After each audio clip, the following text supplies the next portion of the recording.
الحمد لله وكفى وسلام على عباده الذين اصطفى أما بعد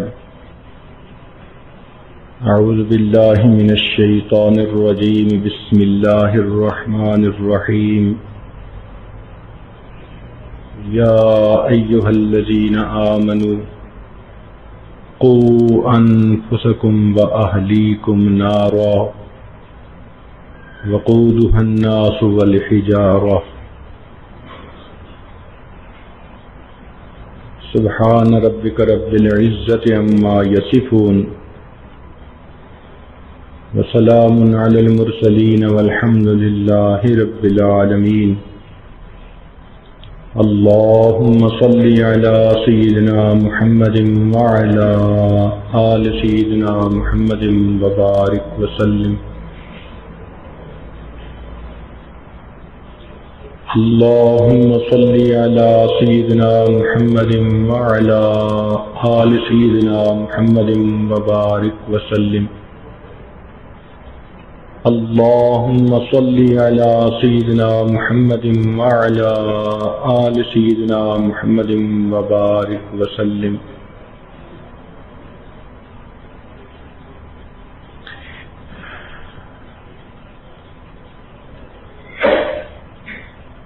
اللہ رب العزت کا ایک ذاتی نام ہے اور بہت سارے صفاتی نام ہیں۔ ذاتی نام اللہ ہے، باقی نام صفاتی ہیں۔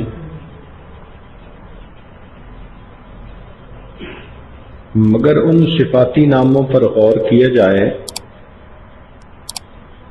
تو دو نام ایسے ہیں جو رحمت کے لفظ سے نکلے ہیں، ایک رحمان اور دوسرا رحیم۔ 99 ناموں پر غور کریں تو ہر نام ایک صفت کی طرف اشارہ کرتا ہے، جبکہ یہ دو نام ایک ہی صفت سے نکلے ہیں۔ رحمان جس کی رحمت اپنے اور پرائے سب پر عام ہو، اور رحیم کہ قیامت کے دن جس کی رحمت اپنوں کے لیے خاص ہوگی۔ یا یوں سمجھیے کہ ایک آدمی کے لیے مالدار ہونا ایک صفت ہے اور سخی ہونا دوسری صفت ہے۔ کچھ لوگوں کے پاس مال تو ہوتا ہے مگر خرچ کرنے کی عادت نہیں ہوتی، کچھ لوگوں کے پاس سخاوت تو ہوتی ہے مگر مال ہی نہیں ہوتا۔ تو یہ دو چیزیں مل جائیں کہ مال بھی بہت زیادہ ہو اور وہ بندہ دونوں ہاتھوں سے خرچ بھی کر رہا ہو، تو یہ بہترین صورت ہے۔ تو رحمت کے ان دو ناموں کا مقصد یہی کہ اللہ رب العزت وہ ذات ہے جس کے پاس رحمت بھی بے انتہا ہے اور اس کی رحمت خرچ بھی بے انتہا ہو رہی ہے۔ تو جب اتنی رحمت اللہ رب العزت کے پاس ہے کہ اس نے قرآن مجید میں خود فرما بھی دیا، ان رحمتی وسعت غضبی، ان رحمتی وسعت کل شیء، میری رحمت ہر چیز کے اوپر وسیع ہے، غالب ہے۔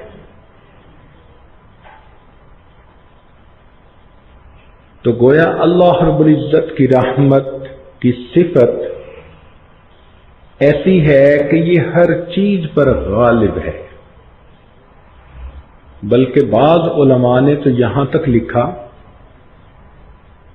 کہ اللہ رب العزت کے جتنے بھی نام ہیں ان سب میں سے رحمت ہی کا پہلو نکلتا ہے. حالانکہ کچھ نام ایسے ہیں کہ جن کو ہم سمجھتے ہیں کہ وہ تو بہت ہی سختی والے نام ہیں، مگر یہ ہماری سمجھ کا قصور ہے. مثال کے طور پر الجبار ہم سمجھتے ہیں جبر کرنے والا، حالانکہ اس کا معنی ہے درست کرنے والا. اب غلط چیز کو ٹھیک کرنا یہ تو اچھائی اور رحمت کی بات ہے. القہار ہم سمجھتے ہیں کہ قہر ڈھانے والا، حالانکہ اس کا مطلب ہے غالب آنے والا. تو واقعی جو اللہ رب العزت سے ٹکرائے گا اللہ تعالیٰ اس پر غالب آئے گا. المتکبر ہم سمجھتے ہیں کہ جس میں تکبر ہو، بلکہ اس کا مطلب ہے عظمتوں والا. اور اس میں کیا شک ہے کہ اللہ رب العزت کی ذات کو ہر عظمت حاصل ہے. المنتقم ہم سمجھتے ہیں انتقام لینے والا، حالانکہ علماء نے لکھا کہ ظالم سے بدلہ لینے والا. یہ نہیں ہے کہ ہر کمزور پہ غصہ دکھانے والا. یہ تو اچھی صفت ہے کہ اگر کوئی ظلم کرتا ہے تو اس ظالم کے بازو بھی روکنے والا کوئی ہونا چاہیے. تو المنتقم ظالم سے بدلہ لینے والا. تو گویا اللہ رب العزت کے جتنے بھی نام ہیں ان میں رحمت کا ہی پہلو نکلتا ہے. یہاں پر ایک بات درمیان میں کہتا چلوں. حضرت مولانا قاسم نانوتوی رحمۃ اللہ علیہ کے ایک ہندو پنڈت کے ساتھ بہت مناظرے ہوتے تھے. دیانند سرسوتی وہ بھی بہت ہیلے باز آدمی تھا، چالاک انسان تھا، عجیب نکتے اٹھاتا تھا. ایک مرتبہ اس نے اعتراض کیا کہ دیکھو یہ مسلمانوں کا قرآن، اس میں سورت کا نام ہے الرحمن، اور اس میں بار بار یہ کہا گیا فَبِأَيِّ آلَاءِ رَبِّكُمَا تُكَذِّبَانِ، تم اپنے رب کی کون کون سی نعمتوں کو جھٹلاؤ گے. حالانکہ اسی صورت میں جہنم کا بھی تذکرہ، یرسل علیکم شواظ من نار ونحاس فلا تنتصرون. تو اس نے کہا دیکھو کیا تک بندی ہے کہ ایک طرف کہتے ہیں کہ کون کون سی نعمتوں کو جھٹلاؤ گے، اور دوسری طرف آگ میں جلانے کی باتیں. تو یہ تو خدائی کلام نہیں، یہ تو من گھڑت باتیں ہیں. اس نے یہ اعتراض کیا. تو اس پر حضرت مولانا قاسم نانوتوی رحمۃ اللہ علیہ نے بہت تفصیلی جواب دیا، اور انہوں نے فرمایا کہ دیکھو اگر کوئی نقصان دینے والی چیز ہو اور تمہیں کوئی بتا دے سمجھا دے کہ اس سے بچ جاؤ تو وہ تمہارا محسن ہوتا ہے. اگر کوئی کہہ دے کہ ادھر بجلی کی تار ہے ہاتھ مت لگاؤ تو وہ دشمن نہیں دوست ہے.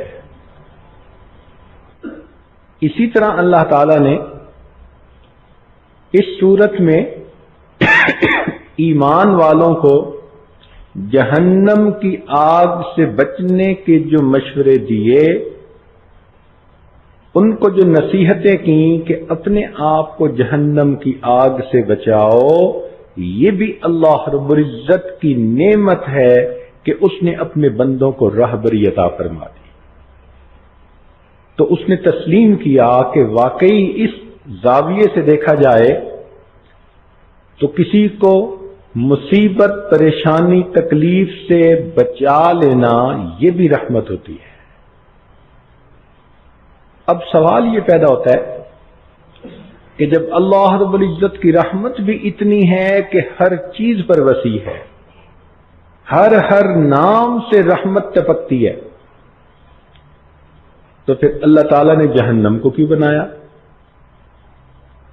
فقط جنت بنا دیتے کافی تھا۔ تو اس کی بھی وجہ ہے کہ اگر کسی کے ذمہ کام لگایا جائے اور ایک آدمی تو اس کام کو پوری طرح ادا کرے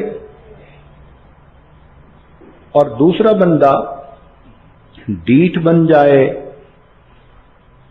اور جان بوجھ کے وہ غفلت کرے، حکم عدولی کرے، نافرمانی کرے، الٹا مذاق اڑائے، تو عدل کا تقاضا یہی ہے کہ جس نے تعمیل کی اس کو انعام دیا جائے اور جس نے بغاوت کی اس کا دماغ سیدھا کیا جائے۔ یہ جزا اور سزا کا ہونا یہ عین رحمت ہے۔ اگر ایسا نہ ہوتا تو پھر ماننے والے تو مظلوم ہوتے کہ اس دنیا میں بھی سب کچھ مانتے رہے اور آخرت میں وہ اور جو آزاد زندگی گزارنے والے تھے سب جنت میں اکٹھے ہو جاتے۔ تو اس لیے جنت دی انعام والوں کو اور جہنم بنائی جن کے دماغ خراب تھے، اس دماغ کو سیدھا کرنے کے لیے، مگر واضح طور پر بتا دیا کہ میرے بندو تم اپنے آپ کو جہنم کی آگ سے بچاؤ۔ چنانچہ ارشاد باری تعالی ہے، یا ایھا الذین آمنو، اے ایمان والو، قوا انفسکم و اہلیکم نارا، اپنے آپ کو اور اپنے اہل خانہ کو جہنم کی آگ سے بچاؤ۔ اب یہ بھی رحمت کی بنا پر کہا گیا، جیسے ماں بیٹے پہ کتنی شفیق ہوتی ہے، مگر بیٹا اگر آگ کا انگارہ ہاتھ میں اٹھانے لگے تو ماں ہرگز نہیں اٹھانے دیتی۔ بچہ روتا ہے، تڑپتا ہے، ظاہر میں لگتا ہے کہ کتنی ظالم ماں ہے کہ بچے کی خواہش پوری نہیں ہونے دیتی، مگر وہ ماں ظالمہ نہیں ہوتی،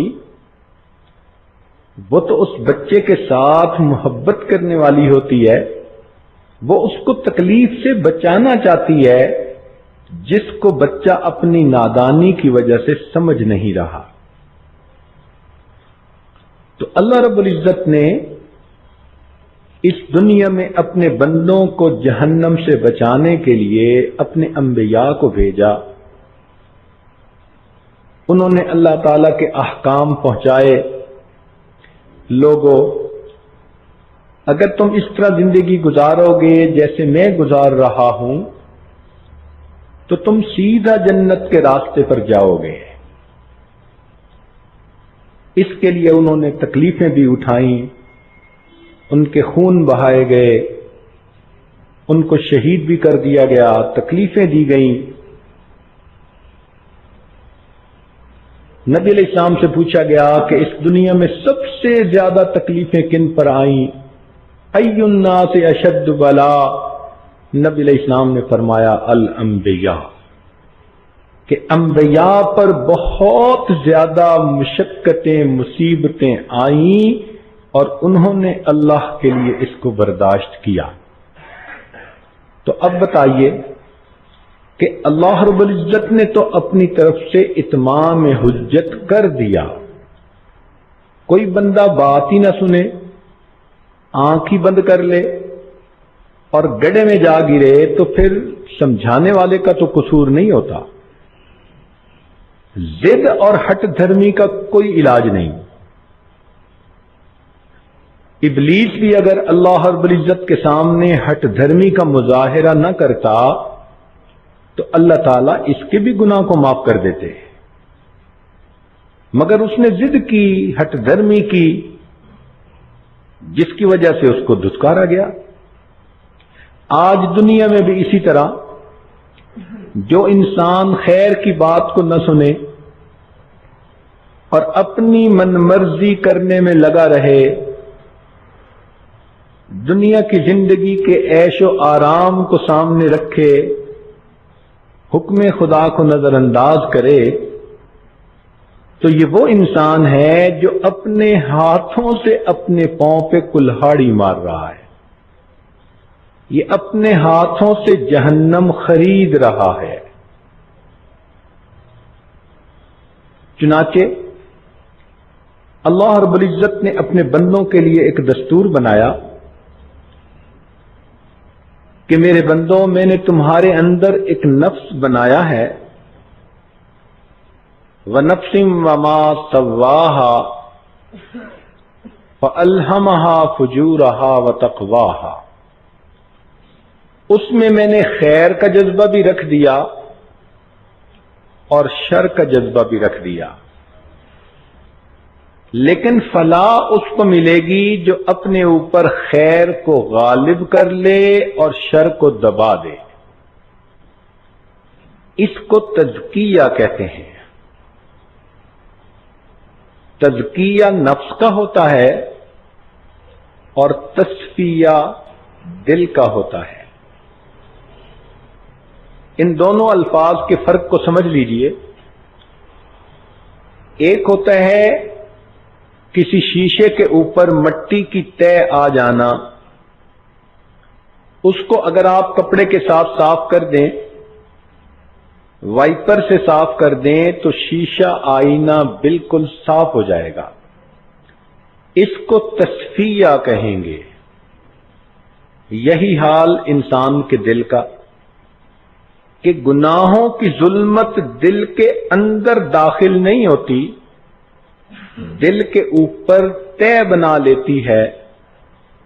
جس طرح زنگ لوہے کے اندر داخل نہیں ہوتا، اس کی سطح پہ ایک تہ بنا دیتا ہے، اگر اس تہ کو ہٹا دیں تو نیچے سے بالکل صاف لوہا نکل آتا ہے۔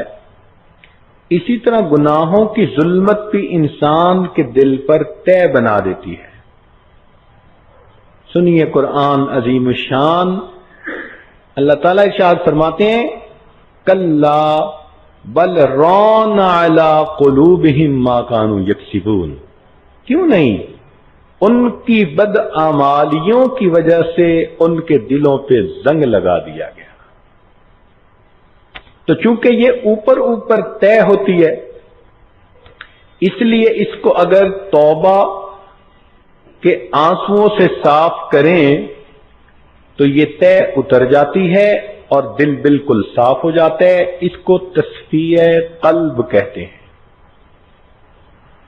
ایک ہوتا ہے کپڑے کا میلا ہونا۔ اگر کوئی کپڑا میلا ہو گیا تو اس کو تو استری پھیر کے آپ صاف نہیں کر پاتی، اس کو ستھرا کرنے کا اور طریقہ ہے۔ آپ پانی میں بھگوئیں، صابن لگائیں، واشنگ مشین میں اسے پھرائیں، تب جا کر اس کی میل کپڑے سے الگ ہوگی۔ ایسا کیوں کرنا پڑا؟ اس لیے کہ شیشے کے اوپر میل کی تہ تھی، یہاں کپڑے کے اوپر نہیں تھی بلکہ کپڑے کے اندر داخل ہو گئی تھی۔ یہی حال انسان کے نفس کا، کہ نفس کے اوپر ظلمت نہیں، فَأَلْهَمَهَا فُجُورَهَا وَتَقْوَاهَا، شر اس کے اندر رکھ دیا گیا ہے۔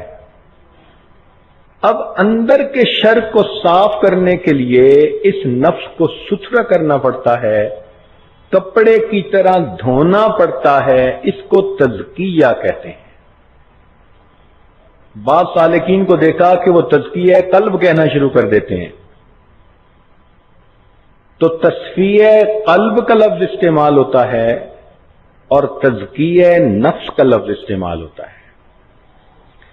یہ نفس کو ستھرا کرنا اتنا اہم ہے کہ یہ مقاصد نبوت میں سے ہے۔ چنانچہ اللہ تعالیٰ نے جہاں نبی علیہ السلام کو دنیا میں بھیجنے کا مقصد بتلایا تو فرما دیا یتلو علیہم آیاتہ ویزکیہم، تو بعثت نبی کے مقاصد میں سے ہے۔ بلکہ اس کی اہمیت کا اندازہ لگائیے کہ حضرت ابراہیم علیہ السلام نے جب دعا مانگی بیت اللہ شریف کو بنا کر، اللہ میں نے گھر تو بنا دیا، آباد کرنے والے کو بھیج دیجیے، میں نے مدرسہ بنا دیا، معلم کو بھیج دیجیے۔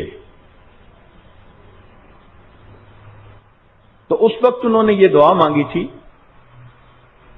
کہ ایسے معلم کو بھیجیے کہ جو آیات کی تلاوت کرے، وَيُعَلِّمُهُمُ الْكِتَابَ وَالْحِكْمَةَ وَيُزَكِّيهِمْ، تو انہوں نے تزکیہ کو چوتھے نمبر پر بیان کیا۔ لیکن اللہ رب العزت نے جب قبولیت کا اعلان فرمایا تو تزکیہ کا اللہ تعالی نے دوسرے نمبر پر تذکرہ کیا۔ یہ جو ترتیب میں تبدیلی آئی، اس میں بھی ہمارے لیے ایک سبق ہے۔ قرآن مجید ایسی کتاب ہے کہ ایک ایک لفظ کا تقدم اور تأخر بھی اپنے اندر کوئی حکمت رکھتا ہے۔ اس کو ایک دو مثالوں سے ذرا کھولیں، دیکھیے اللہ تعالیٰ نے قرآن مجید میں فرمایا کہ ہم نے انسان کو پیدا کیا فجعلناہ سمیعا بصیرا، ہم نے اس کو سمیع بھی بنایا، بصیر بھی بنایا۔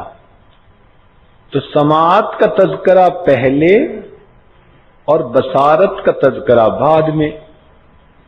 اور آج سائنس کی دنیا نے اس بات کو ثابت کر دیا سونوگرافی کے ذریعے سے، الٹرا ساؤنڈ کے ذریعے سے، کہ بچہ جب اپنی ماں کے پیٹ میں بنتا ہے، جسم اس کا پرورش پاتا ہے، تو اس کے جسم میں کان پہلے بنتے ہیں اور آنکھیں بعد میں بنتی ہیں۔ اب دیکھیے 1400 سال پہلے فرمایا کہ ہم نے اس کو سماعت دی اور بصارت دی، اور سائنس نے کہہ دیا کہ واقعی بچے کی پیدائش کی ترتیب 100% یہی ہوتی ہے۔ ایک اور مثال سن لیجئے، جب کوئی گھر بناتے ہیں تو دیواریں پہلے بناتے ہیں، چھت بعد میں بنتی ہے۔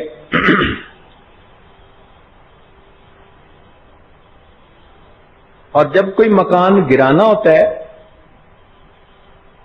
تو گرانے کی ترتیب اور ہے، پہلے لائٹیں وغیرہ جو لگی ہوتی ہیں ان کو اتار دیا جاتا ہے، پھر چھت گرائی جاتی ہے، پھر دیواریں گرائی جاتی ہیں۔ بالکل اسی طرح اللہ تعالی نے، بالکل اسی طرح اللہ رب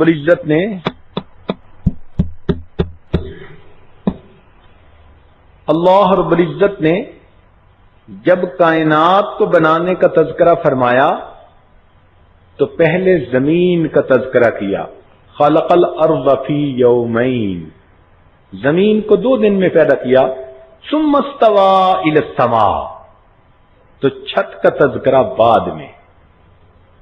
لیکن جب اس کائنات کو مٹانے کا تذکرہ آیا تو اس وقت اللہ تعالی نے سب سے پہلے لائٹیں اتارنے کا تذکرہ فرمایا. اذا الشمس كبرت واذا النجوم انكدرت. دیکھو لائٹیں اتاری جا رہی ہیں. پھر دوسری جگہ فرمایا اذا السماء انفطرت. اب چھت اتاری جا رہی ہے. پھر زمین پر آئے اور اللہ تعالی نے پھر جبال کا اور زمین کا تذکرہ کیا.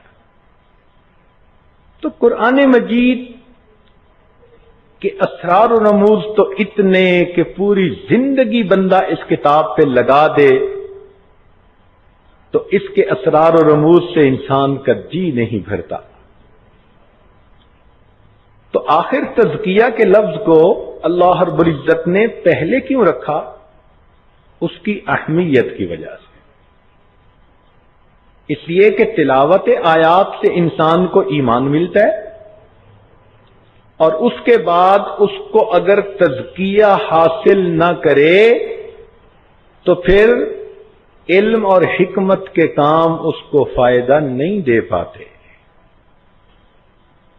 بغیر تزکیہ کے دین کا کام کرے گا تو الٹا گمراہی میں چلا جائے گا. اس لیے تزکیے کا تذکرہ پہلے فرمایا. یہ اتنا ضروری کہ جنت میں جانے کے لیے یہ سب سے بڑی شرط ہے. دیکھیں جنت نیک پاک لوگوں کی جگہ ہے. اللہ تعالی نے داخلے کی ایک شرط رکھ دی ہے کہ وَذَلِكَ جَزَاءُ مَن تَزَكَّىٰ. یہ جنت بدلہ ہے اس بندے کے لیے جو ستھرا ہوا. تو پاک لوگ جو باطنی بیماریوں سے پاک ہوں گے انہی کو اندر جانے کی اجازت ہوگی. اس کو بھی ذرا مثال سے سمجھ لیجئے. آج آپ اگر حج کے لیے سعودی عرب جانا چاہیں تو ان کی شرط ہے کہ آپ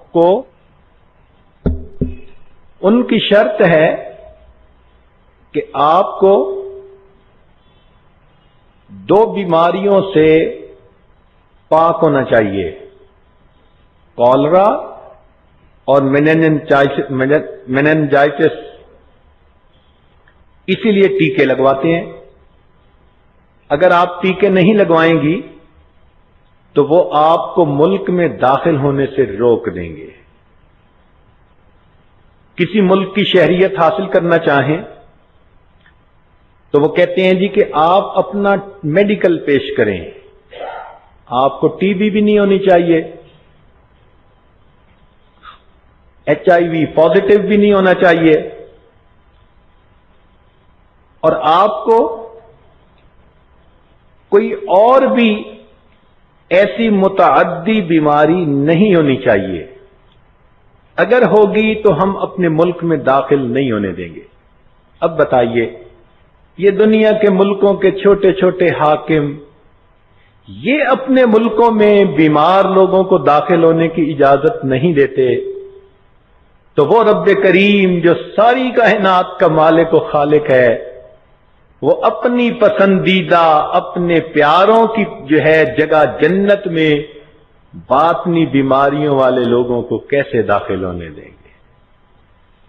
ان کی بھی شرط ہے کہ اگر اس میں داخل ہونا چاہتے ہو تو باطنی بیماریوں سے پاک ہو کے آؤ. یہ باطنی بیماریاں کون؟ جیسے ظاہری بیماریاں ہوتی ہیں، یہ بلڈ پریشر ہے، یہ ڈائبٹیز ہے، یہ ہائی کولیسٹرول کی بیماری، یہ فلاں بیماری. اسی طرح باطن کی بھی بیماریاں ہیں، تکبر ہے، حسد، بغض، کینہ، غضب، شہوت، یہ سب کی سب باطنی بیماریاں ہیں. تو اللہ تعالی کی طرف سے یہ شرط ہے کہ دنیا میں ان بیماریوں سے اپنے آپ کو پاک کر لو، اپنا علاج کروا لو. اگر تم نے علاج کروا لیا اور تمہاری موت اس حال میں آئی کہ تمہارے نفس کا تزکیہ ہو چکا تھا، تو میرے بندو تمہارے لیے جنت کے دروازے کھول دیے جائیں گے، تمہاری قبر کو جنت کا باغ بنا دیا جائے گا۔ اور اگر تم نے دنیا میں منمانی کی اور میرے حکموں کی غفلت برتی اور آزاد زندگی گزاری اور اپنے نفس کے اندر گندگیاں لے کر دنیا سے مرے، تو اب تمہیں ان باطنی بیماریوں کا علاج کروانا پڑے گا۔ لہذا اس کے لیے ہم نے ایک ہسپتال بنایا ہے جس کا نام جہنم ہے۔ یہ بیماروں کے لیے ہے، ان کا علاج کرنے کے لیے۔ کیونکہ تم بیمار ہو لہذا ہم تمہیں پہلے ہسپتال میں داخل کریں گے، اگر تمہاری بیماری ٹھیک ہو گئی تو ہم تمہیں ڈسچارج کر کے کچھ عرصے کے بعد تمہارے گھر جنت روانہ کر دیں گے۔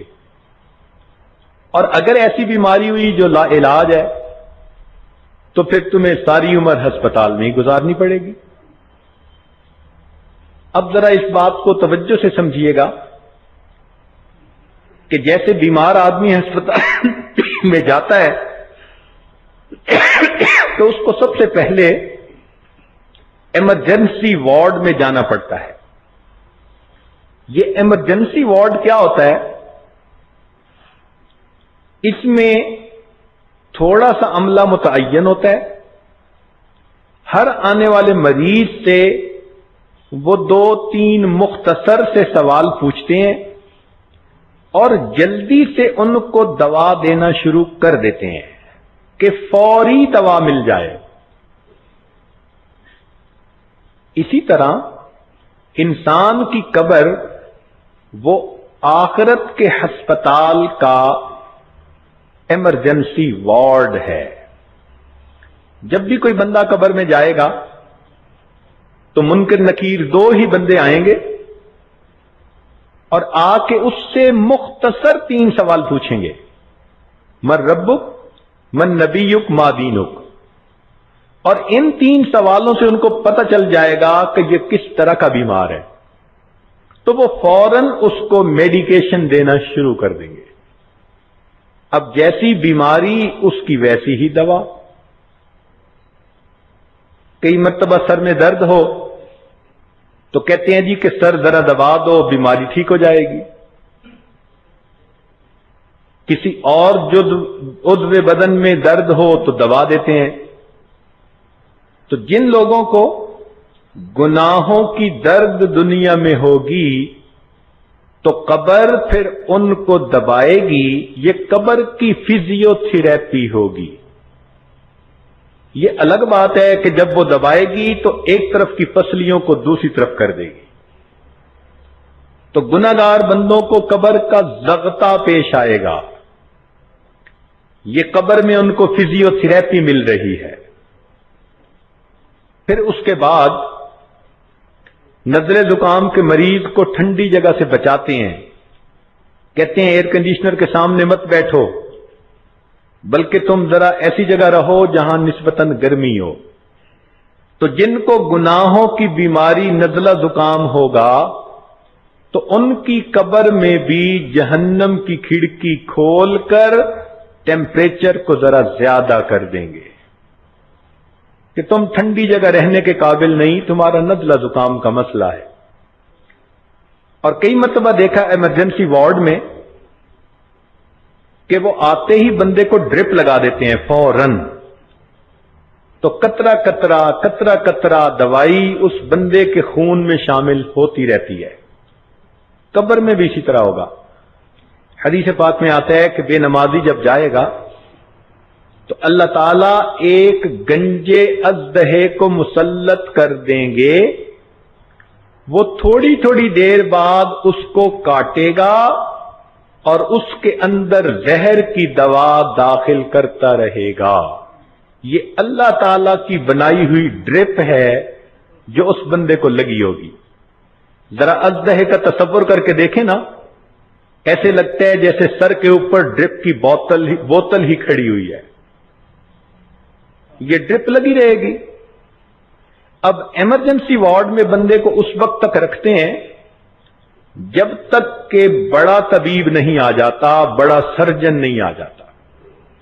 جب بڑا سرجن آ جاتا ہے تو مریض کو اس کے سامنے پیش کرتے ہیں، اور وہ پھر مریض کی دو چیزیں دیکھتا ہے، ایک تو جو اس کی فائل بنتی ہے اس کو چیک کرتا ہے، اور دوسرا اس سے ہسٹری بھی لیتا ہے، تفصیلی سوال پوچھتا ہے، اور ان دو چیزوں کے ذریعے پھر وہ فیصلہ کرتا ہے کہ یہ کس درجے کا مریض ہے اور اس کو کس وارڈ میں داخل کرنا چاہیے۔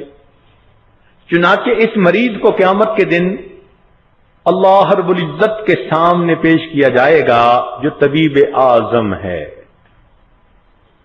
اور اللہ تعالیٰ اس کی فائل دیکھیں گے، یعنی نامہ اعمال کو دیکھیں گے، اور اس سے 4 سوال پوچھیں گے۔ میرے بندے، تو نے جوانی کیسے گزاری؟ تو نے کہاں سے کمایا، کہاں خرچ کیا، اور تو نے اپنے علم پہ کتنا عمل کیا؟ ان سوالات سے اس بندے کی بیماری کی اصلیت کھل کر سامنے آ جائے گی۔ تو جہنم کے ہسپتال کے اندر مختلف وارڈ ہیں۔ جیسے دنیا کے ہسپتال میں ایک جنرل وارڈ ہوتا ہے، چھوٹی موٹی بیماریوں والوں کو وہاں بھیج دیتے ہیں۔ ایک پیچیدہ بیماری والے لوگ ہوتے ہیں، ان کو ای سی یو میں داخل کرتے ہیں، ایکسٹینسو کیئر یونٹ۔ اور کچھ لوگ ہوتے ہیں جو لمبی بیماریوں والے ہوتے ہیں، ان کے لیے ٹرشری کیئر یونٹ بنا ہوتا ہے کہ انہوں نے تو سالوں رہنا ہے۔ اسی طرح اللہ تعالیٰ نے بھی جہنم کے ہسپتال کے مختلف وارڈ بنائے ہیں۔ جس کو جہنم کہتے ہیں یہ جنرل وارڈ ہے جو سب سے اوپر ہے، اور باقی وارڈ اس سے نیچے ہیں۔ چنانچہ منافق، مشرک اور کافر یہ نیچے کے وارڈوں میں بھیجے جائیں گے۔ ان المنافقین فی الدرک الاسفل من النار، سب کے نیچے کے وارڈ میں منافق ہوں گے، کیونکہ ان کو لمبا عرصہ لگنا ہے۔ اور ویسے بھی دستور ہے کہ آپ نے سٹور میں کوئی چیز اگر ایسی رکھنی ہو کہ جس کو نکالنا جلدی ہو تو دروازے کے قریب رکھتی ہیں، اور اگر اس کو نہ نکالنا ہو تو دور کونے میں لگا دیتی ہیں۔ تو اللہ تعالیٰ بھی منافقوں کو دور کونے میں لگا دیں گے، اور مسلمانوں کو اوپر دروازے کے قریب رکھیں گے کہ یہ تو نزلے زکام کے مریض ہیں، جلدی شفا پا جائیں گے۔ ہر ہسپتال کے اندر یہ دستور ہے کہ ایک یونیفارم ہوتی ہے، چنانچہ جہنمیوں کی بھی یونیفارم ہوگی۔ سرابیلہم من قطران، گندک کا بنا ہوا لباس ہوگا۔ مفسرین نے لکھا کہ ساری دنیا کے انسان، حیوان، چرند پرند مر جائیں اور ان کی لاشیں ایک جگہ پر اکٹھی کر دیں اور وہ گل سڑ جائیں تو اتنی بدبو وہاں نہیں ہوگی جتنی بدبو جہنمی کے کپڑوں میں ہوگی۔ اب آپ غور کریں کہ آپ کے کسی کمرے میں بلی مر جائے تو بو کے مارے تو آپ کمرے کے قریب بھی نہیں جا پاتی۔ جب ایسے کپڑے پہننے پڑیں گے کہ ساری دنیا کے مرداروں سے بھی زیادہ اس کے اندر بدبو ہوگی تو کیا حال ہوگا؟ عورتیں تو خوشبو کا زیادہ خیال رکھتی ہیں، ہمیں تو یہ خوشبو لگانی ہے، یہ خوشبو لگانی ہے، تو سوچیں پھر اس بدبودار کپڑوں کے بعد مجھے تو لگتا ہے سانس ہی بند ہونے لگ جائے گا. اور کچھ جہنمی ایسے ہوں گے کہ وہ جہنم میں جانا نہیں چاہیں گے. جیسے مریض کہتے رہتے ہیں میں ٹھیک ہوں مجھے ہسپتال میں نہیں جانا، تو اسے زبردستی داخل کر دیتے ہیں. تو اسی طرح کا سلسلہ ہوگا کہ جب قیامت کے دن اللہ تعالیٰ بندے کے بارے میں اعلان فرمائیں گے کہ یہ جہنم میں جائے، وہ واویلا شروع کر دے گا، کہے گا ما اغنا عنی مالیہ ہلک عنی سلطانیہ. حکم ہوگا خذوہ فغلوہ ثم الجحیم صلوہ، پکڑو ہی سے لے جاؤ زبردستی. بلکہ فرمایا یوم یدعون الی نار جہنم دعا، جس دن جہنمیوں کو دھکے دے دے کر جہنم کی آگ میں ڈالا جائے گا. قرآن مجید کا صوتی حسن دیکھیے کہ الفاظ ایسے استعمال کیے کہ لگتا ہے جیسے ویسے ہی کوئی دھکے دے رہا ہے. یوم یدعون الی نار جہنم دعا. پھر جب ہسپتال میں جاتے ہیں تو لوگوں کو عام طور پر ایک نیم ٹیگ دے دیتے ہیں.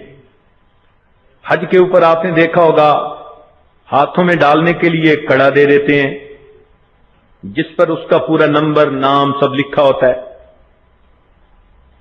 تو جہنم کے ہسپتال میں بھی کڑے پہنائے جائیں گے، گلے میں ہاتھوں میں اذ الاغلال فی اعناقہم، مگر یہ آگ کے بنے ہوئے ہوں گے اور بندے کے اعضاء کو جلا رہے ہوں گے. ہسپتال کے اندر جیسا مریض ہوتا ہے اس کی ویسی غذا ہوتی ہے. اگر شوگر کا مریض ہے تو اس کو لوگ کریلے بنا کر کھلاتے ہیں،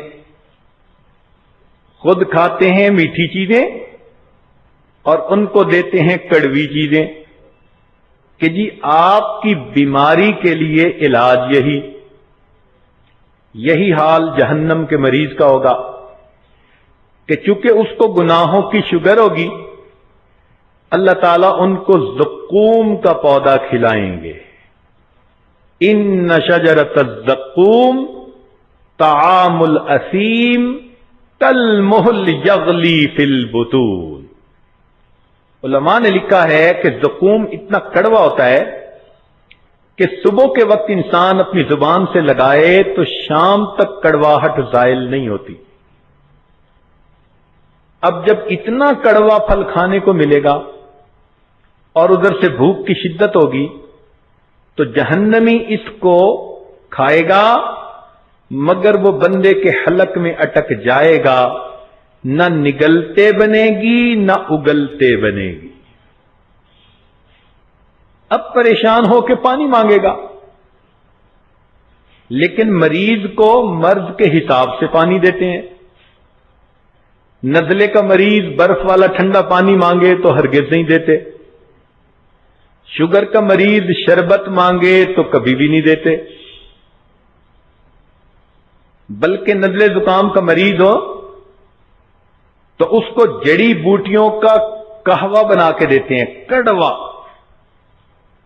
یہ جس کو گناہوں کا مرض ہوگا اس کو بھی ایک قہوہ بنا کر دیں گے جو بہت ہی زیادہ بدبودار ہوگا اور اس کا نام غسلین ہوگا. مفسرین نے لکھا کہ جہنمیوں کے زخموں سے جو خون اور پیپ گرے گی اس کو پیالوں میں اکٹھا کر کے پیاسے جہنمیوں کو پینے کے لیے دیا جائے گا. ولا طعام الا من غسلین لا یاکلہ الا الخاطئون. دیکھا جیسی کرنی ویسی بھرنی. جنت میں شراب طہور پلا رہے ہوں گے اور یہاں ان کو قہوے بنا کے پلا رہے ہوں گے. کئی مرتبہ ایسے ہوتا ہے کہ بندے کو جسم میں دردیں ہوتی ہیں، عورتوں کو تو یہ مسئلے پیش آتے ہی رہتے ہیں، تو پھر ایک ربر کی بوتل ہوتی ہے، اس میں گرم پانی ڈال کے نا یہ جسم پہ رکھتی ہیں، ٹکور کرتی ہیں. اس بیماری کا علاج یہی، بالکل اسی طرح جہنم میں کچھ ایسے بھی بیمار ہوں گے جنہوں نے زکات نہیں دی ہوگی، تو ان کے سارے مال پیسے کو اللہ تعالی سلاخوں میں تبدیل کریں گے، پھر جہنم کی آگ میں ان کو گرم کیا جائے گا. فَتُقْوَى بِهَا جِبَاهُهُمْ وَجُنُوبُهُمْ وَظُهُورُهُمْ، ان کے ماتھے پہ ٹکور کریں گے، ان کے پہلوؤں پہ، ان کی پیٹھ پہ ٹکور کریں گے. هَذَا مَا كَنَزْتُمْ لِأَنفُسِكُمْ فَذُوقُوا مَا كُنتُمْ تَكْنِزُونَ. چکھو مزہ. زیور تو پہنتی تھی اور زکات ادا کرنا یاد ہی نہیں رہتا تھا. چکھو مزہ ذرا اس کا. سنبھال سنبھال کے جیولری باکس میں رکھتی تھی، نئے نئے زیور بنانے کا شوق تھا، زکات ادا کرنے کا دھیان ہی نہیں تھا. تو ایسے مریض کے ساتھ یہ معاملہ.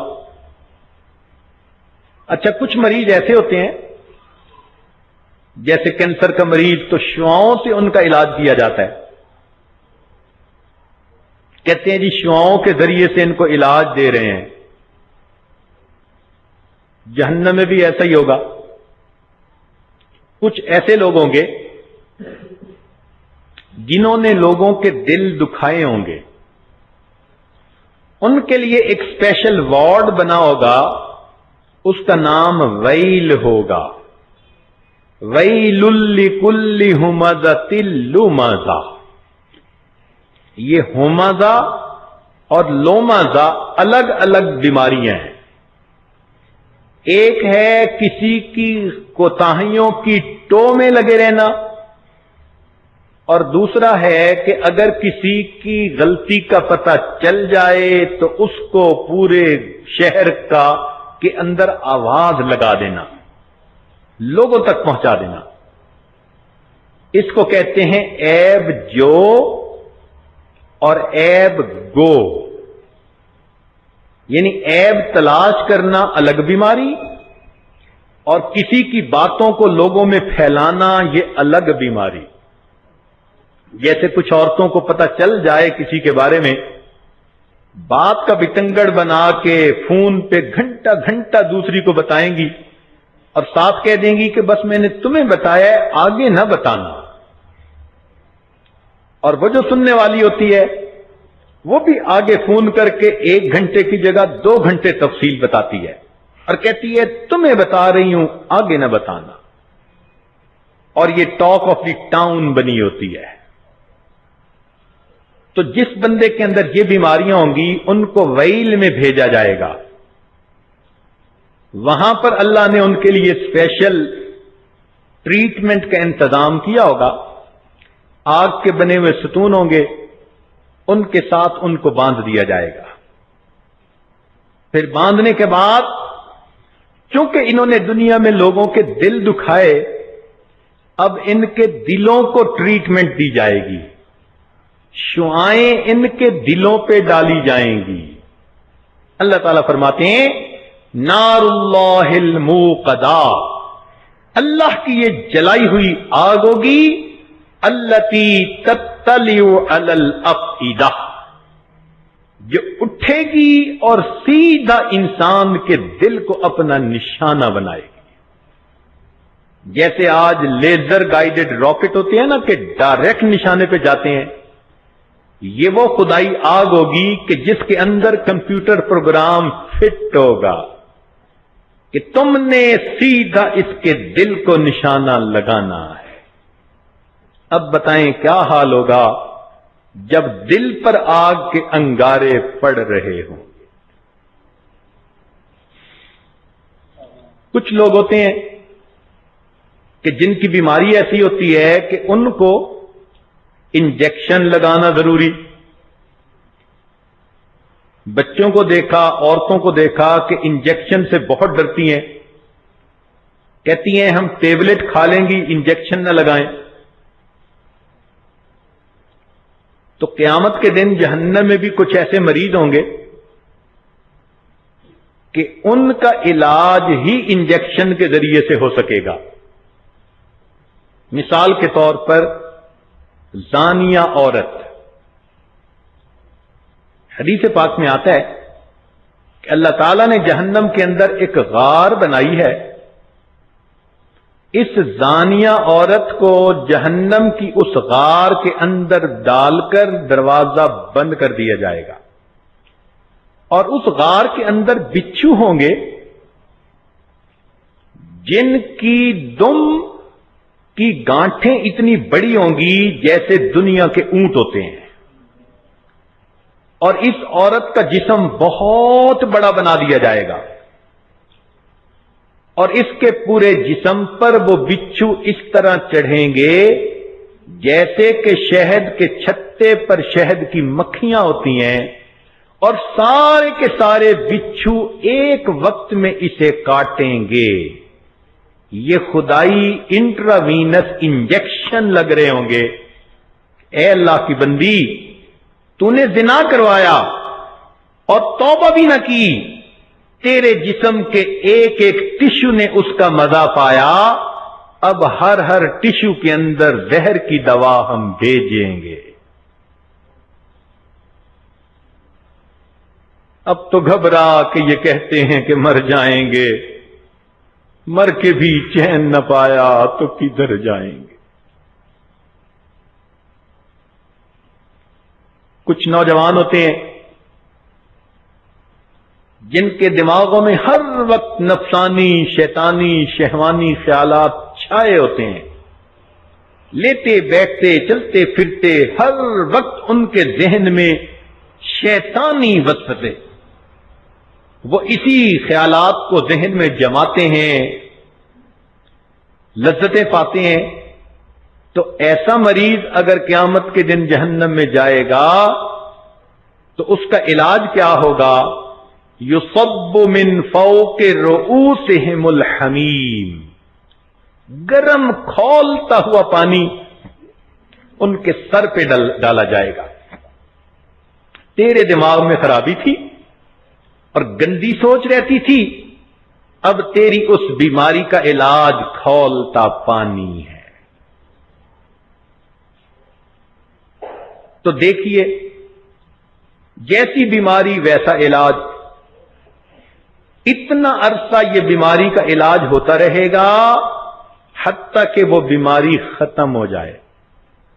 تو جس بندے نے ایمان کو قبول کر لیا، غفلت کی وجہ سے گناہوں کا مرتکب ہوا، تو اس بندے کی تو بیماری جلدی ختم ہو جائے گی، چونکہ یہ بے عملی کی بیماری ہوگی. جب اس کو صحت ہو جائے گی تو پھر اس کو ڈسچارج کر دیں گے اور کہیں گے کہ اب تو اپنے گھر چلا جا، یعنی جہنم سے نکال کر پھر اس کو جنت بھیج دیں گے. کچھ بیمار ایسے ہوتے ہیں کہ بیماریاں ہی لا علاج.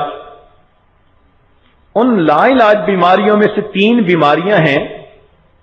ایک کا نام ہے کفر، دوسرے کا نام ہے شرک، اور تیسرے کا نام ہے نفاق، منافقت. یہ تینوں بیماریاں لا علاج ہیں، لہذا نہ یہ بیمار ٹھیک ہوں گے اور نہ ہی کبھی ان کو جہنم سے نکالا جائے گا. ان کے بارے میں اللہ فرماتے ہیں خالدین فیہا، ہمیشہ ہمیشہ یہ جہنم میں ہی رہیں گے. آج اپنے آپ کو شرک سے بچا لیجئے، کفریہ کلمات سے بچا لیجئے، منافقت کے کاموں سے بچا لیجئے، تو اللہ رب العزت کے ہاں کبھی نہ کبھی رحمت کی امید رہے گی. تو اب نتیجہ یہ نکلا کہ جنت جانے کے دو راستے ہیں. ایک راستہ تو یہ ہے کہ ان روحانی بیماریوں کا علاج اسی دنیا میں کر لیا جائے. جیسے جسمانی بیماریوں کے ڈاکٹر طبیب ہوتے ہیں، ایسے روحانی بیماریوں کے لیے بھی مشائخ علماء ہوتے ہیں، ان سے پرسکرپشن لے لی جائے. وہ ذکر بتاتے ہیں، تلاوت قرآن بتاتے ہیں، اور یہ روحانی بیماریوں کی شفا. نبی علیہ السلام نے فرمایا ذکر اللہ شفاء القلوب، اللہ تعالی کا ذکر یہ دل کی بیماریوں کی شفا ہے. اور دوسری جگہ فرمایا صدیق اکبر عنہ کی روایت کہ لکل شیء سقالۃ و سقالۃ القلوب ذکر اللہ. ہر چیز کی پالش ہوتی ہے، زنگ دور کرنے کی چیز ہوتی ہے، اور دلوں کی پالش اللہ کا ذکر ہے. اور قرآن مجید تو ہے ہی شفا.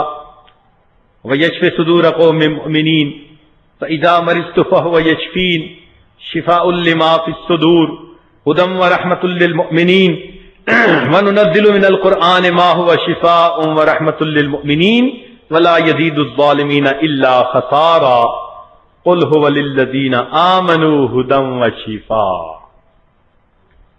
تو ایک طریقہ تو یہ ہے کہ اسی دنیا میں نیکوکاری کی زندگی گزاریں، سچی توبہ کر لیں، اللہ تعالی سے معافیاں مانگ لیں، پچھلے گناہ معاف، آئندہ اچھی زندگی. یہ بندہ جیسے ہی مرے گا تو تتوفاہم الملائکۃ الطیبین، ان کو وہ فرشتے آئیں گے جو جنت لے کے جانے والے ہوتے ہیں. اس کی قبر کو بھی جنت کا باغ، اور اس کے لیے قیامت کے دن جنت کے دروازے کھول دیے جائیں گے.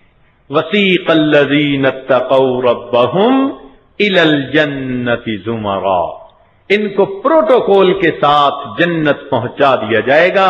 یہ گرین پیسنجر ہیں، ان کو روکنے کی ضرورت ہی نہیں ہے. اور دوسرا روٹ یہ ہے کہ وایا جہنم جانا. اب ذرا غور کریں کہ کیا ہم اس قابل ہیں کہ جہنم کے عذاب برداشت کر سکیں؟ ہم سے تو دھوپ کی گرمی برداشت نہیں ہوتی، جہنم کی گرمی کہاں برداشت ہوگی؟ یہ چھپکلی سے ڈرنے والی عورتیں، کاکروچ سے ڈرنے والی عورتیں، یہ بیچاریاں قیامت کے دن اگر جہنم میں پہنچ گئیں اور ان پر بچھو چڑھ گئے تو پھر ان کا کیا حال ہوگا؟ بہتر ہے کہ آج ہی گناہوں سے سچی توبہ کر لیں تاکہ اس ہسپتال میں جانا ہی نہ پڑے. تو جہنم ایمان والوں کے لیے ہسپتال ہے، کافر مشرک منافق ان کے لیے عقوبت خانہ ہے، ٹارچر سیل ہے، اللہ کی طرف سے بنایا گیا. لہذا ان کی تو وہاں ایسی پٹائی ہوگی کہ کوئی ان کا حال ہی نہیں ہوگا. فریادیں کریں گے اور ان کی بات کوئی بھی نہیں سنے گا. یہاں تک کہ کہیں گے کہ ہمارے عذاب کو کم کر دیجئے. وقال الذین فی النار لخزنۃ جہنم ادعوا ربکم یخفف عنا یوما من العذاب، مگر ان کی بات کو سنا ہی نہیں جائے گا. قرآن مجید میں 6 جگہیں ایسی ہیں جہاں جہنمیوں کی فریادیں منقول ہیں کہ وہ کہیں گے اللہ ہمیں جہنم سے نکال دے، اور اللہ تعالی کی طرف سے ان کے جواب منقول ہیں. فرمائیں گے اللہ تعالیٰ اولم نعمرکم ما یتذکر فیہ من تذکر وجاءکم النذیر. اور ایک ایسا مقام ہے کہ جہاں پر جہنمی بالآخر اپنی بدبختی کو تسلیم کریں گے، کہیں گے ربنا غلبت علینا شکوتنا، اے ہمارے پروردگار ہم پر ہماری بدبختی غالب آ گئی، وَكُنَّا قَوْمًا ضَالِينَ، اور ہم گمراہ بن گئے. ربنا اخرجنا، اللہ ہمیں جہنم سے نکال دے، فَإِنْ عُدْنَا فَإِنَّا ظَالِمُونَ، اللہ اگر ہم لوٹ کے دوبارہ برے کام کریں تو واقعی ہم ظالم ہوں گے، مگر اللہ تعالیٰ فرمائیں گے قَالَ اخْسَئُوا فِيهَا وَلَا تُكَلِّمُونَ، پڑے رہو پھٹکارے ہوئے، خبردار مجھ سے کلام مت کرو۔ آج جیسے ماں غصے میں آ کے کہہ دیتی ہے نا بیٹی کو دفع ہو، میں تمہاری شکل نہیں دیکھنا چاہتی، بالکل یہی معنی ہے ان الفاظ کے۔ اللہ تعالیٰ کافروں کو فرمائیں گے اخسئوا فیہا ولا تکلمون، او بدبختو میں تمہاری شکل نہیں دیکھنا چاہتا، تمہاری آواز نہیں سننا چاہتا، میں تم سے ہم کلام ہی نہیں کرنا چاہتا، پڑے رہو پھٹکارے ہوئے۔ تم نے دنیا میں میرے محبوب کی بات نہ سنی، میں اب تمہاری کوئی بات نہیں سنوں۔ ولا یکلمہم اللہ یوم القیامہ ولا یزکیہم، اللہ اکبر۔ دیکھو قرآن مجید سے ثابت ہو رہا ہے کہ تزکیہ قیامت کے دن بھی ہوگا، اور وہ تزکیہ کہاں ہوگا؟ جہنم کے ہسپتال میں ہوگا۔ تو اس سے بہتر ہے کہ دنیا میں ہی تزکیہ کی محنت کر لیں تاکہ مر کر سیدھا ہی جنت پہنچ جائیں۔ اللہ تعالیٰ میں سمجھ عطا فرمائے، ورنہ جہنمیوں کا حال برا ہوگا۔ فرمایا وَهُمْ فِيهَا كَالِحُونَ، جہنمیوں کے جل جل کے چہرے سیاہ ہو جائیں گے۔ كُلَّمَا نَضِجَتْ جُلُودُهُمْ بَدَّلْنَاهُمْ جُلُودًا غَيْرَهَا لِيَذُوقُوا الْعَذَابَ، ان کے چمڑی جل جائے گی، اللہ تعالیٰ فرماتے ہیں ہم اس چمڑی کو پھر ٹھیک کریں گے تاکہ بار بار جلے اور ان کو زیادہ عذاب پہنچے۔ وہ عورتیں جو گھنٹوں آج آئینے کے سامنے اپنے چہروں کو سجانے میں لگی رہتی ہیں، پلکنگ ہو رہی ہے، بھویں بن رہی ہیں، سرخیاں لگ رہی ہیں، اور معلوم نہیں کیا کیا پاؤڈر سج رہے ہیں، وہ ذرا سوچیں کہ جہنم کی آگ میں جلنے کے بعد چہرہ کتنا سیاہ ہوگا، اس وقت ہمارا کیا حال ہوگا۔ کتنی بڑی سزا ہے کہ قیامت کے دن انسان کو ذلیل کر کے جہنم میں پھینک دیا جائے، اور مکان بھی اتنا چھوٹا، مکانن ضیقن، چھوٹا سا مکان ہوگا، اتنا چھوٹا، دعوا ہنالک ثبورا، جہنمی کہے گا موت ہی آ جائے، کہا جائے گا لا تدعوا اليوم ثبورا واحدا وادعوا ثبورا کثیرا، آج ایک موت مانگنے سے کام نہیں بنے گا، آج تو کئی موتیں مانگو تمہاری جان پھر بھی نہیں چھٹے۔ حتیٰ کہ جہنمی ایک دوسرے کے ساتھ جھگڑیں گے، کسی کو دوست بنایا ہوگا اور دونوں جہنم میں ہوں گے نفسانی شیطانی شہوانی دوستیوں کی وجہ سے، تو ایک دوسرے کو برا بھلا کہیں گے، تو نے مجھے جہنم پہنچایا، وہ کہے گا نہیں تو نے مجھے جہنم پہنچایا۔ کلما دخلت امۃ لعنت اختها، ایک جماعت داخل ہوگی دوسری جماعت ان پر لعنتیں برسائے گی۔ اللہ اکبر۔ حتیٰ کہ جو ماں باپ اپنی اولاد کو نیک نہیں بنائیں گے اور دنیا کے دھندوں میں لگا دیں گے، دین سے بے بہرا رکھیں گے، تو یہ بچے اپنے ماں باپ پر مقدمہ کریں گے، کہیں گے ربنا انا اطعنا سادتنا وکبراءنا فاضلونا السبیل، میرے مولا ابو نے کہا تھا ڈاکٹر بننا، میں بن گیا، اس نے مجھے نماز کے لیے کبھی نہیں کہا تھا، انہی کی باتوں کو مان کر اللہ میں بھی فاسق فاجر بن گیا اور جہنم میں آ گیا۔ ربنا آتہم ضعفین من العذاب، اللہ ان کو دگنا عذاب دیجئے، وَلْعَنْهُمْ لَعْنًا كَبِيرًا، اللہ ان پر لعنتوں کی بارش برسا دیجئے۔ جب اولاد مقدمہ کرے گی ماں باپ پہ تو سوچو پھر وہاں کیا حال ہوگا۔ آج جن کو ترلک میں کھلاتے ہیں یہ وہاں پر دشمن بن کر کھڑے ہوں گے۔ آج جن سے دوستیاں لگاتے ہیں، مجھے وہ اچھا لگتا ہے، وہ میرے ساتھ بڑا اچھا بولتا ہے، جب جہنم میں جائیں گے تو پھر افسوس کریں گے کہ کاش میں نے کسی سے کوئی تعلق نہ رکھا ہوگا۔ کیا کہیں گے؟ یا ویلتا لیتنی لم اتخذ فلانا خلیلا لقد اضلنی عن الذکر بعد اذ جاءنی وکان الشیطان للانسان خذولا۔ یہ دوست ہی ہیں جو جہنم میں جانے کا ذریعہ بنیں گے، گندے دوست، نفسانی، شیطانی، شہوانی وجوہات کی بنا پر جن کو دوست بنایا جاتا ہے۔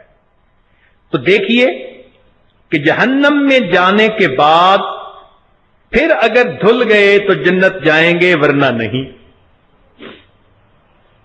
اب وہ اعمال جو جہنم میں لے جاتے ہیں، مثلا جو آدمی نماز نہ پڑھتا ہو، ما سلککم فی سقر قالوا لم نک من المصلین ولم نک نطعم المسکین وکنا نخوض مع الخائضین، اور ہم تو کھیلنے والوں کے ساتھ کھیلتے تھے، یعنی انٹرنیٹ پہ بیٹھ کے چیٹنگ کرتے رہتے تھے۔ ترک زکات، اس کی وجہ سے جہنم میں۔ الذین یکنزون الذهب والفضة ولا ينفقونها في سبيل الله فبشرهم بعذاب علیم۔ حقوق العباد میں جو کوتاہی کرے گا جہنم میں، حتیٰ کہ اگر کسی کو قتل کیا، وَمَن يَقْتُلْ مُؤْمِنًا مُتَعَمِّدًا فَجَزَاؤُهُ جَهَنَّمُ، متکبر جہنم میں، فَبِئْسَ مَثْوَى الْمُتَكَبِّرِينَ، زانی جہنم میں، وَمَن يَفْعَلْ ذَلِكَ يَلْقَ أَثَامًا، منافق جہنم میں، إِنَّ الْمُنَافِقِينَ فِي الدَّرْكِ الْأَسْفَلِ مِنَ النَّارِ۔ یہ ہے انسان کی اصل بربادی کہ دنیا کی چند لمحوں کی لذتوں کی خاطر ہمیشہ کے عذاب میں جلے۔ لمحوں نے خطائیں کی، صدیوں نے سزا پائی۔ لمحوں نے خطائیں کی، صدیوں نے سزا پائی۔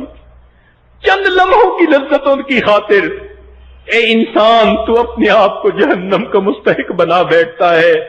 یہ تیری کتنی ناعقلی، کتنی بے وقوفی ہے۔ اس لیے جہنمی سے وہاں کے داروغے پوچھیں گے کہ تمہیں کوئی سمجھانے والا نہیں آیا تھا، تو آگے سے یہ کہیں گے کہ جاءنا نذیر فکذبنا وقلنا ما نزل اللہ من شیء، ہم نے ہی ان کو جھٹلا دیا، ان کی بات ماننے سے انکار کر دیا، اور پھر حسرت سے کہیں گے لو کننا نسمع، اے کاش اگر ہم سنتے، او ناقلو، ہمارے اندر عقل کی رتی ہوتی، ما کننا فی اصحاب السعیر، ہم کبھی بھی جہنم میں نہ آتے۔ تو جہنم میں جانے والے وہ ہوں گے نہ خیر کی بات سنتے ہوں گے، نہ عقل سے اسے سمجھنے کی کوشش کرتے ہوں گے۔ اللہ تعالی ہمیں اس بے عقلی سے بچائے۔ جہنم میں جانا کوئی آسان کام نہیں، محنت کرنی پڑتی ہے۔ کیا مطلب؟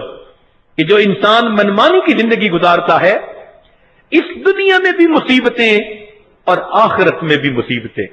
دیکھیے جو انسان گناہگار ہو، اللہ تعالیٰ اولاد کو نافرمان بنا دیتے ہیں۔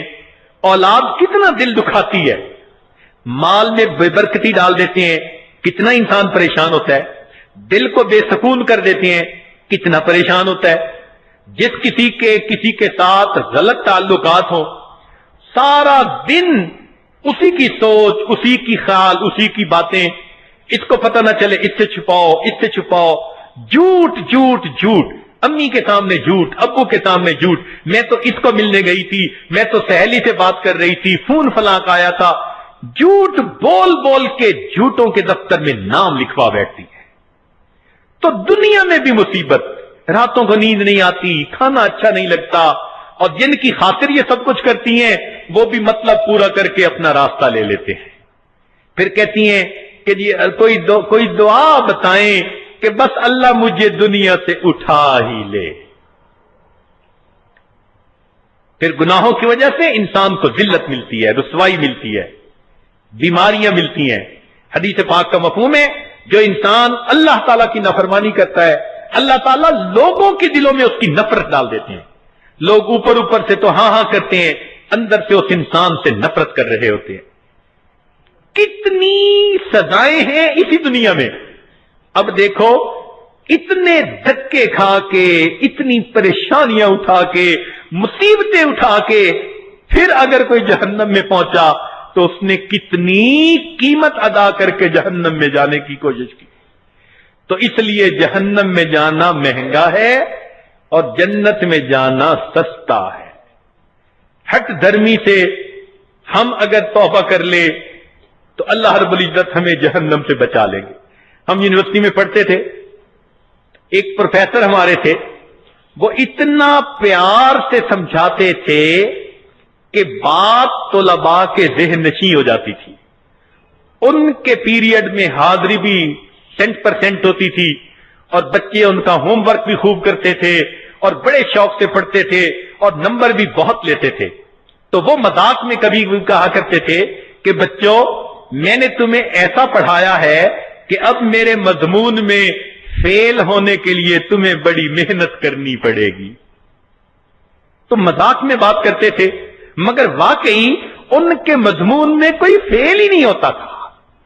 بالکل وہی بات مجھے یاد آتی ہے کہ میرے مولا نے جنت جانا اتنا آسان کر دیا، توبہ کرنا اتنا آسان کر دیا، معافی مانگنا اتنا آسان کر دیا، دنیا میں اللہ رب العزت نے اپنی ذات کو منانا اتنا آسان کر دیا کہ اگر کوئی بندہ اب بھی اللہ کو منا کر جنت میں نہ جائے تو یقیناً اس کو جہنم میں جانے کے لیے بڑی محنت کرنی پڑے گی۔ اور یہ محنتیں ہم کرتے پھرتے ہیں، سارا دن دھکے کھاتے ہیں، آنکھیں ادھر دیکھتی ہیں ادھر دیکھتی ہیں، اس کو فون کرو، اس کا یہ کرو، اس سے جھوٹ بولو، اس کو دھوکہ دو۔ کتنے جتن کاٹتا ہے انسان جہنم میں جانے کے لیے۔ ہوئے مر کے ہم جو رسوا، ہوئے کیوں نہ غر کے دریا، ہوئے مر کے ہم جو رسوا، ہوئے کیوں نہ غر کے دریا، نہ کہیں جنازہ اٹھتا نہ کوئی مزار ہوتا۔ آج وقت ہے جہنم سے اپنے آپ کو بچا لیجئے۔ اس کے دو طریقے ہیں، ایک تو ندامت کے 2 آنسو بہا لیجئے، ندامت کے آنسو جہنم کی آگ کو بجھا دیتے ہیں، اور دوسرا اپنے دلوں کو اللہ کی محبت سے بھر لیجئے، یہ عشق الہی کی آگ جہنم کی آگ کو بجھا دیتی ہے۔ حدیث پاک میں آتا ہے، مومن جب گزرنے لگے گا پل صراط سے، جہنم کی آگ کہے گی، اسرع یا مومن فإن نورک اطفأ ناری، او مومن جلدی گزر جا، تیرے دل کے نور نے میری آگ کو بجھا دیا۔ آج اللہ کی محبت سے دل کو بھر لیجئے اور اپنے رب سے سلو کر لیجئے اور اللہ سے دعائیں مانگیے کہ اللہ ہمیں اپنی محبت عطا فرما دیجئے۔ اللہ وہ دل دے جو تیرے عشق کا گھر ہو، اللہ وہ دل دے جو تیرے عشق کا گھر ہو، دائمی رحمت کی تیری اس پہ نظر ہو، دل دے کے تیرے عشق میں یہ حال ہو اس کا، محشر کا اگر شور ہو تو بھی نہ خبر ہو۔ اللہ رب العزت ہمیں ایسی محبت عطا فرمائے، لہذا اپنی دعاؤں میں اللہ سے مانگیے، اللہم انی اسألک الجنہ، اے اللہ اپنی سستی جنت ہمیں عطا فرما دے، ونعوذ بک من النار، اور اللہ اپنی مہنگی جہنم سے ہمیں محفوظ فرما لے۔ وآخر دعوانا ان الحمد للہ رب العالمین۔